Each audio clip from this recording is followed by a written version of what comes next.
বিনোদন জগতের মন খারাপ। গত 27 মে প্রয়াত অনীক দত্ত। তারপর 29 তারিখ তার শেষ যাত্রা। অন্ত্যেষ্টিক্রিয়া সম্পন্ন হল শুক্রবার দুপুরে। প্রথমে পরিচালকের মরদেহ নিয়ে যাওয়া হয় নন্দনে।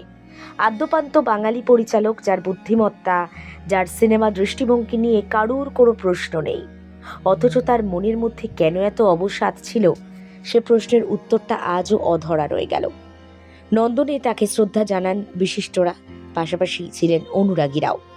সেখান থেকে মরদেহ পৌঁছে যায় টলিগঞ্জে স্টুডিও পাড়ায়, NT1 স্টুডিওর 3য় তলে। সেখানে তখন জুঁই ফুল আর রজনীগন্ধার মালায় সাজানো চারপাশে উজ্জ্বল দুটো শব্দ, অপরাজিত অনীক। আসলে অপরাজিত নায়ক জিতু কামাল তখনও ভেতরে যাননি, তিনি বাইরে দাঁড়িয়ে। অনীক দত্তকে এভাবে তিনি যে দেখতে পারবেন না। একে একে শ্রদ্ধা জানালেন জিৎ, আবির চট্টোপাধ্যায়, অভিজিৎ গুহ, সুদীপ্তা, বিদীপ্তা চক্রবর্তীরা। ছিলেন চৈতালি দাশগুপ্ত, রুদ্রনীল ঘোষ, শতরূপ ঘোষ, কৌশিক সেন, সৃজিত মুখোপাধ্যায়। কে নেই?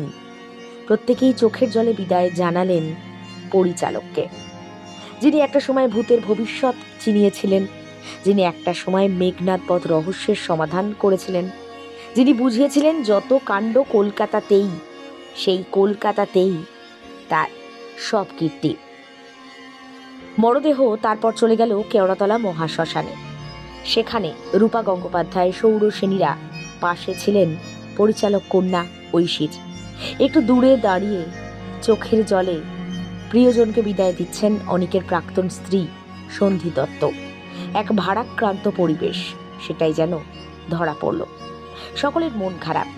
কেউ কেঁদে ভাসালেন, কেউ প্রতিক্রিয়া দিতে পারছেন না, কেউ আবার সরাসরি অনীক দত্তের এই মানসিকভাবে বিপর্যস্ত হয়ে চলে যাওয়াকে মানসিক খুনের তকমা দিচ্ছেন, যেমন অভিনেতা জিতু কামাল।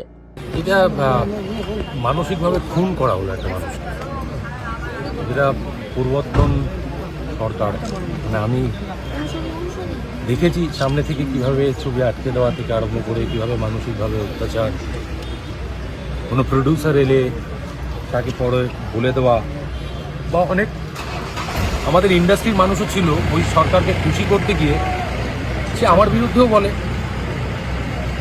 অনেকটার বিরুদ্ধেও বলতো। তাতে আমাদের বিশেষ কিছু যায় আসে না, বিশ্বাস করুন। আলটিমেট এখানেই সবাইকে আসতে হবে, বা অন্য সব কিছু এই পৃথিবীতেই তার খতিয়ান দিয়ে তার বিচার করে এইখানেই তোমাকে আসতে হবে। তাই আমি প্রত্যেকের কাছে অনুরোধ করব, এই প্রতিহিংসার যে একটা রাজনীতি ফিল্ম ইন্ডাস্ট্রি না, প্রত্যেক জায়গায় চলে এসছে এই সরকারের কাছে, নতুন সরকার, আমি বড়জোরে অনুরোধ করব, প্লিজ একটু কেয়ারফুলি দেখবেন। এভাবে চলে যাওয়াটা সত্যি মেনে নেওয়া যায় না। NT1 স্টুডিওতে যখন পরিচালকের মরদেহ রাখা রয়েছে, তখন ব্যাকগ্রাউন্ডে বাজছে দেবব্রত বিশ্বাসের কণ্ঠ, আছে দুঃখ, আছে মৃত্যু। আগুনের পরশমণি গাইলেন গৌতম ঘোষ, উষসী চক্রবর্তীরা। একটা সময় নিউ থিয়েটার স্টুডিওতে, মানে নিউ থিয়েটার 1 স্টুডিওতেই কর্মজীবন শুরু করেছিলেন অনীক।